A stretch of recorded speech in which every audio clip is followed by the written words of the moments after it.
হ্যাঁ, কারো পিতাশ্রী আমাকে ফোন করেছিল, ঠিক আছে।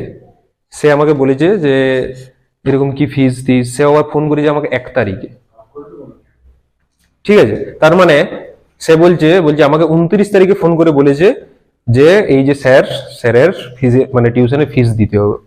আমি তোমাদের কারোর কাছে কোনোদিন ফিস নিয়ে কিছু বলেছি? হ্যাঁ, তাহলে এরকম তোমাদের বাবাকে এরকম প্রেসার কেন দিচ্ছ তোমরা, তাও আবার 29 তারিখে? আমি কার কথা বলছি সে এখানে ঠিক বুঝতে পারছে।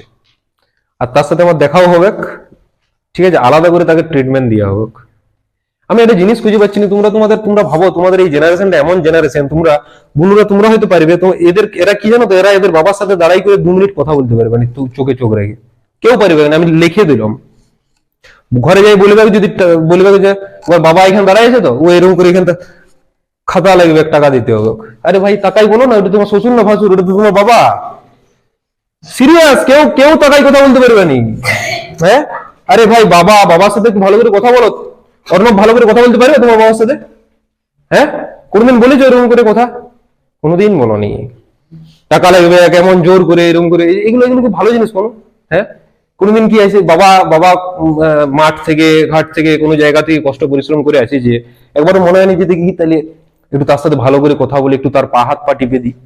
সেই সব নয়, টাকা চাওয়ার সময় এরকম 50 বার এই দিতে হবে, 29 তারিখ হয়নি ফোন করে মানে এরকম বলছে যে এটার মানেটা কি বুঝাচ্ছে, যে আমি টাকা চাইছি তাই সে বলছে, নাহলে সে বলতো নি।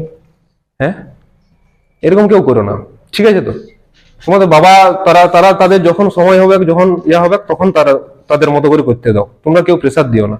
আর অনেকেই থাকে যারা হচ্ছে যে ঘর থেকে এরকম ফিজ নিবে, দিয়ে তারপরে স্কুল, তারপর কোন পুকুর ডোবা টোবা এখানে যাই করে সিগারেট খাবে ওই টাকা ওই ফিজ দিয়ে। এটা তুমি ভাবো এই এটা কতটা বাজে জিনিস, যে তার ঘরের লোক ভাবছে যে সে টাকা দিয়েছে স্যারকে, স্যার ভাবছে যে ওর বাবা সে কিন্তু টাকা দেয়নি, তাহলে খারাপটা কি হচ্ছে ওর বাবা। হ্যাঁ, তাহলে এখানে XYZ এমন অনেক ছেলে আছে যারা ঘর থেকে ফিজ লেই কিন্তু টিচারকে দেয়নি, অনেক ছেলে আছে। এরপরে ওই যে টিচার যে সে খারাপটা কাকে ভাবছে, তার বাবাকে, অথচ তার বাবার এখানে কোনো কিছু ইয়ে আছে কি, দোষ নাই। হ্যাঁ, তাহলে তার বাবাকে এমনিতে তো কোনোদিন ভালো করে কথা বলেনি তার বাবার সাথে, আর তার বাবাকে এরকম ভাবে খারাপ করে দিচ্ছে একজন টিচারের কাছে, ঠিক আছে। তো তাহলে এগুলো ভালো জিনিস একদমই নয়, তোমরা কেউ এরকম করো না, আমি বারবার বলে দিচ্ছি। আর আরেকটা জিনিস হচ্ছে যে তোমাদের মধ্যে অনেকেই আমাকে ফোন করে বলে যে যে আমি আর পড়তে পারবো নি, ঠিক আছে। ওটা হচ্ছে প্রথম শুরুটা এরকম করে বলে যে আমি আর যেতে পারছি না। তখন আমি কি বলবো যে হ্যাঁ ঠিক আছে, কিন্তু তারপরে একটু পরে বলে যে আমার আর্থিক সমস্যা। আরে বাবু, আমি কাউকে কোনোদিন আর্থিক সমস্যা নিয়ে কিছু বলেছি? কোনোদিন কিছু বলবো না। আর কাউকে আমি তোমাদের এখানে বলে দিচ্ছি, কাউকে কোনোদিন টাকা চাইবো নি, আমি মুখ দিয়ে আমি কোনোদিন বলবো না যে তুমি টাকা দাও, ঠিক আছে। তো আমার কথা হচ্ছে তোমরা এটা বুঝো যে তোমরা যতটা তোমাদের যদি পারো দিবে, না পারো না দিবে, আমার এগুলো টাকা ফাঁকা নিয়ে আমার কোনো ইয়া নাই।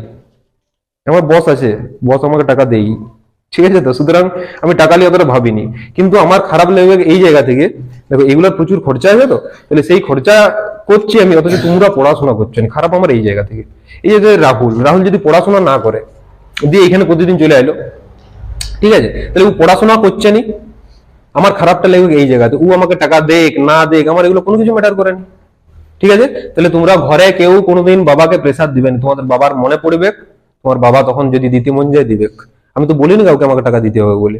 আর কেউ ফোন করে প্লিজ এরকম বলো না যে আমি পড়তে পারবো নি, ঠিক আছে। তো তোমরা টাকা যদি হয় সমস্যা আমাকে বলে দিলে যে আমার একটু অসুবিধা আছে, হয়ে গেছে, ঠিক আছে, কিন্তু কেউ কখনো এরকম করো না, কি বলছি বুঝতে পারছো? আর কারো বাবাকে, ঠিক আছে, তো পেনটা ছুঁড়ে ছুঁড়ে মারবো এরপরে, আমি বলে দিলাম যদি বাড়িতে এরকম প্রেসার দিয়ে কিছু কথা বলেছো, ঠিক আছে। তো বুঝতে পারলে? আচ্ছা, এটা মাথায় রাখবে তোমরা, ঠিক আছে। আমাকে যেমন সেকেন্ড দিন আর না বলতে হয়,